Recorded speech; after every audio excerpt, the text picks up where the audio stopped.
Thank you so much for coming out today. About 2 hours ago, we were shocked to find out that Georgians will have access to abortion again. The 6-week ban that was passed in 2019 has come under challenge by many organizations in different lawsuits in different courts. But today, in our state's capital city and in our state's largest county, in the Fulton County Superior Court, Judge McBurney ruled that we should have access to abortion again. We're coming here today with excitement and also a call to action. If you are a Georgian who has been turned away from access to abortion care, you need to speak with your legislators overnight. It is possible that there will be swift action from the other side to change this access to abortion. So we want to be here with you in real time to remind you this is the moment to speak up about the need for the rights of Georgians as it relates to reproductive justice. Next, we will hear from the Senate, from Senator Nan Orrock. Good afternoon. Those of us standing here today to applaud the Superior Court Judge McBurney's decision that abortion rights should be restored to where they were before this 2019 bill was passed. We applaud his decision. And we know that we speak for 3/4 of the people in Georgia who believe that a woman has the right to determine what to do with her own body. The right to privacy is well established in state and federal law, and we know that the reason that women and their supporters, women and good men across this country, are deploring the Roe v. Wade decision by the Supreme Court that snatched away our right as women to bodily autonomy. This is not a concluded, by any means finished conversation.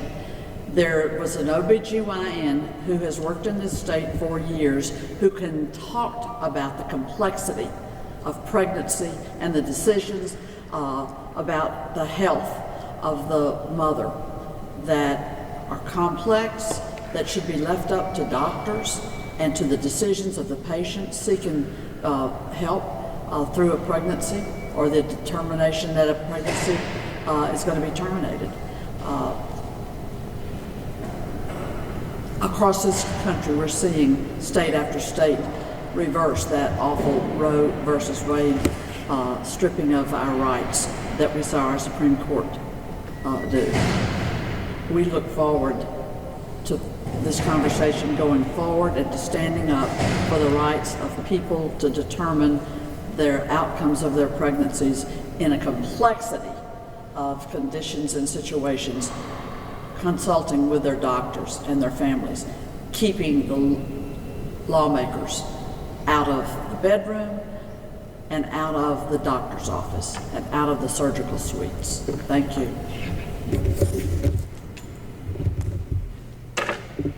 Good afternoon. I'm Georgia State Representative Kim Schofield, District 63. Today we heard the will of the people through the eyes of the court and the ears of the court. We thank Judge McBurney, who wrote in his order, and I quote, "Liberty and justice in Georgia includes in its meaning, in its protections, and in its bundle of rights and the power of a woman to control her own body, to decide what happens to it and in it, and to reject the state's interference with her health choices." Amber Thurman and Candy Miller lost their lives because decisions were made about their health without them making those decisions for themselves. They had no control and they died. To their family, we will continue to say their names and we will continue in the fight. And to all Georgian women, moms, daughters, husbands, and the supporters who stand with us, this is your fight too. We will no longer allow the decisions to be made about our bodies without our input. So today, this is a step in a further fight, but we are not going to take this as just a huge success. We're going to relish in the fact that we've made a step forward and we're going to continue in this progress. Thank you to the judge for using the court system to work for this moment. And for those that want to turn us back, I say to you, this is not the hour to use your bias against women. This is the hour for the women to stand up and use our voice. Thank you. Good afternoon. I'm State Representative Sandra G. Scott, the Chief Deputy Whip for the House Democratic Caucus. The discussion around abortion is deeply polarizing, and Kemp's remarks underscores the political implications of such decisions. While he emphasizes the importance of respecting the will of the people, it is also crucial to recognize that legal interpretations and protections evolve, often reflecting broader societal changes. In the end, the ruling may resonate debates about the balances of power between state legislatures and the judiciary, as well as the ongoing struggle over reproductive rights in America.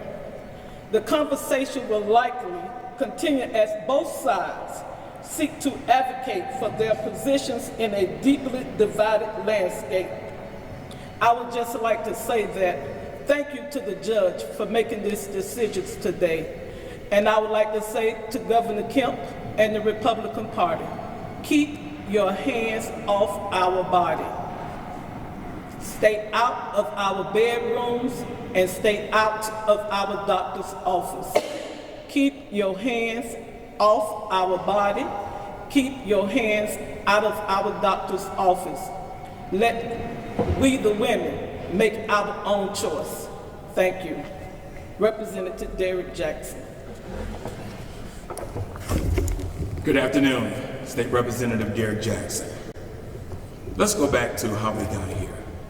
In 2019, some of the strongest voices back in 2019, like Representative Renita Shannon, Representative Abel Mabel, Representative Hart Cannon, Representative Schofield, Representative Sandra G. Scott, and many others, and of course our senators on the Senate side. All the women were asking, please do not pass House Bill 481 in 2019. And even us as men in both chambers were also asking for the governor not to pass House Bill 481. Listen, this is very clear and moving for me as a father of 4 daughters and 3 sons. And I simply ask for this state, a state that should recognize the voice of a woman, a state where my 4 daughters should have the same rights over their bodies as my 3 sons. So let's move forward. We appreciate what the judge did, but we still have much more work to do. 82 counties in Georgia do not have an OBGYN, and 61 counties do not have a pediatrician. So let's be right and do right for the women in Georgia. Thank you. We'll take questions at this time. Were you guys expecting for this to come down today? If the question was, were we expecting for this to happen today? Truthfully, on Saturday, we were standing here at Liberty Plaza, begging for lawmakers to come back to session and to address the deaths that happened. We let them know very clearly, we can repeal this law if we do a special session or if we come back to the Capitol in January. So we had already outlined a road for lawmakers. Now on the side of the judicial, we know that they have their own powers as well. So we applaud the powers that they use today. We have been watching these lawsuits in courts for years. Did you know the state of Georgia paid an attorney out of Virginia $450 an hour for over 3 years about this lawsuit in order to stop people from having the right to choose? So we say today, the Judicial Circuit has done a great job in stopping the overspending of taxpayer dollars by making this decision, and we will be back here tomorrow at 10 a.m. for another press conference to update Georgians on where we stand tomorrow. I think we need to be clear that the author of this bill that took away women's rights, the author of the bill for the 6-week abortion ban, said today publicly on the radio interview that he held that he believes the next thing we should do in the state legislature is deal with the drugs that women are able to obtain to launch an abortion if they decide that that is their choice. And so he additionally, Senator Setzler additionally added that he thinks that the